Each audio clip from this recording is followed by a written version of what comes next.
சம்பளம், அது இல்லைன்னா ஒரு சம்பளம் அப்படின்னு பேசிக்கிறாங்க. அதுக்கு என்ன நீங்க பதில் சொல்ல போறீங்க? அங்க நின்று பேசுங்க.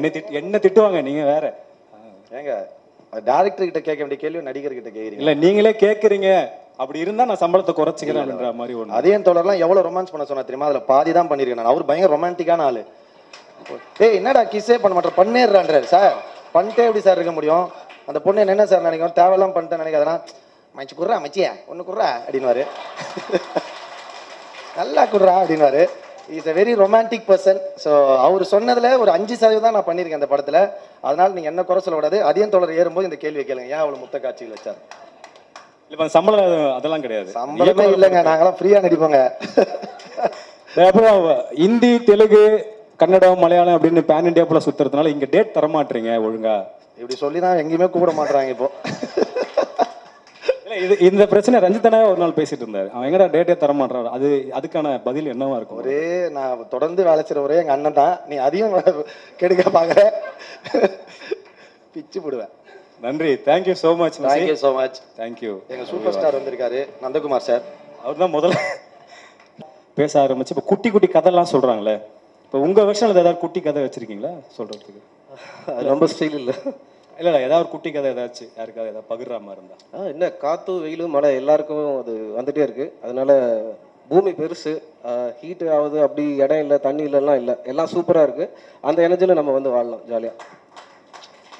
இதை கொஞ்சம் புரிஞ்சு அதுக்கான அறிவு எனக்கு இல்லைன்றது இங்க பெரிய சிக்கலா இருக்கு. அது வீட்டுக்கு போனாதான் உனக்கு.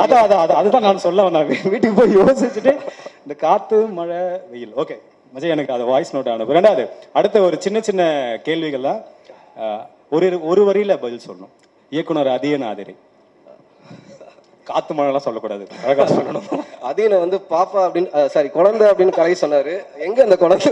வென்சுவா அப்படிதான் சொன்னாங்க. நான் படம் அவர்கிட்ட கதை கேட்கும் போதெல்லாம் ஃபர்ஸ்ட் குண்டு பண்ணும் போதெல்லாம் அவர் என்கிட்ட பேசும்போது நான் உன்னை அப்படிலாம் நினைக்கவே இல்லை, என்ன நீ அப்படி நினைக்காத அப்படி. அப்புறம் ஸ்பாட் போனதுக்கு அப்புறம் தான் தெரிஞ்சுது நான் தான் அந்த இன்னசென்ட், நீ இல்லை. அதிகம் வந்து எக்ஸ்ட்ரீமான ஒரு பிரைனியான ஒரு ஆக்சுவலாக ஒரு ப்ரொஃபஸராக நான் பார்ப்பேன். அவர் பேசும்போதும் ஃபிலிமை தாண்டி அவர்கிட்ட பேசும்போது அவ்வளோ விஷயங்கள் இருக்குது, நிறைய லேர்ன் பண்ணிக்கலாம். குண்டில் வந்து அவரை தான் இமிடேட் பண்ணியிருப்போம், அந்த ஸ்லாங்லேருந்து எல்லாமே. அது கனெக்ட் ஆச்சுன்னு தெரியல அவருக்கு. அதிகன் சார் ஒரு இன்னசென்ட்டாக பட் வித் நாலேஜ். அவர் ஒரு வளரும் புத்தா. இந்த ஸ்டோரி நல்லா இருக்கு ஆக்சுவலாக, முன்னாடி சொன்ன ஸ்டோரியை விட இன்னசென்ட் ஆனால் நாலேஜ். நைஸ். ஓகே அடுத்து நடிகர் கலையரசன். ஒன் வேர்ட்ல சொல்ல சொன்ன ஒரு லைன்ல. அதியன் அறிவு. ஓ அப்படி ஓகே ரைட். கலையரசன். கலை வந்து சூப்பரா எல்லாருமே வந்து பார்த்துப்பாரு. கலையை பத்தி சொல்லல. அப்போ கலை வந்து கலை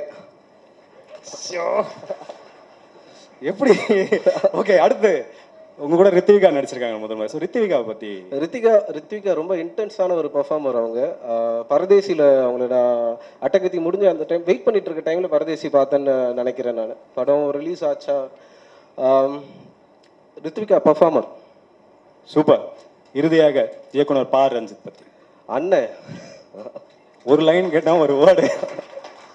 thank you Dinesh. Thank you so much. சின்ன கிஃப்ட் உங்களுக்கு. ஷூட்டிங் போய் இந்த கலர் ஆயிடுச்சு. தேங்க்யூ தினேஷ். ஆக்சுவலா இல்ல இப்போ வந்து we are Dinesh. So we are தினேஷ்னு வந்து மாத்திருக்காங்க.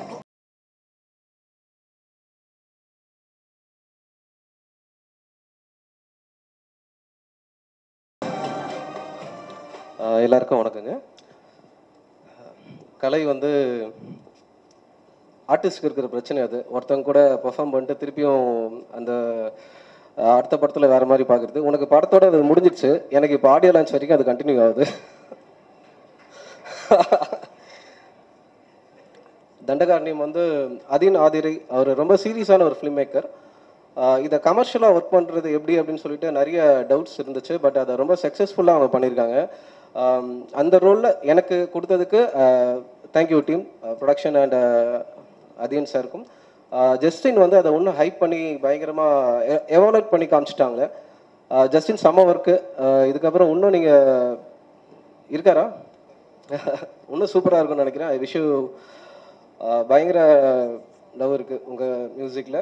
Thank you guys, thank you so much. என்னுடைய வேலையை நான் கரெக்டாக பண்ணியிருப்பேன்னு நம்புகிறேன். எனக்கு ஒரு லாஸ்ட் 3 படங்களுமே வந்து எப்படி ஒர்க்காக நான் எப்படி அதை ஃபேஸ் பண்ண ஆரம்பித்தேன்னா, ரொம்ப குக்குலெலாம் ஹெவியாக போயிட்டு பண்ணது எல்லாமே ரொம்ப இன்டென்ஸாக எடுத்து பண்ணது வந்து எனக்கு லைஃப் ஒன்று தரும்ல. லாஸ்ட்டு படத்துலேயும் நான் சொல்லியிருந்தேன் அதை. லைஃப் கொடுத்த ஒரு எக்ஸ்பீரியன்ஸ்லேருந்து நான் ஹேண்டில் பண்ண ஆரம்பித்தேன் கேமரா முன்னாடி நிற்கும் போது. ஸோ லைட்டாக ரொம்ப சட்டிலாக ஒரு மூச்சை வந்து எப்படி நம்ம இழுக்கிறோமோ அதை நம்ம மூச்சை இழுக்கிறோன்னு அப்படி இல்லாமல் அது பாட்டு போயிட்டு வந்துட்டு இருக்குல்ல, அது ஒரு விஷ் வந்துச்சு. அதை தான் ட்ரை பண்ணியிருக்கோம். அது பேசிக்காக தான் இருக்கும். அந்த பேசிக் வந்து ஃபண்டமெண்டலாக போகாது, பட் பேசிக்காக இருக்கும். அது ஒர்க் ஆகும்னு நம்புகிறேன். அது லப்பர் பந்த்லேயும் கிடச்சிது ஜனங்க கிட்ட இருந்து. ஐ விஷ் இந்த படத்துலையும் அது நடக்கும்னு நான் நம்புகிறேன். ப்ளஸ் நீங்கள் லப்பர் பந்துக்கு பெரிய சப்போர்ட் கொடுத்தீங்க, இதுலேயும் இருக்கும்னு நான் ஆசைப்பட்றேன். Thank you so much. Thank you sir. Thank you. Dinesh அவர்களுக்கு அன்பளிப்பு தர சாய் சார் அவர்களை மேடைக்கு அனுப்பும். ப்ரொடக்ஷன் சாய் சார் அவர்களை மேடை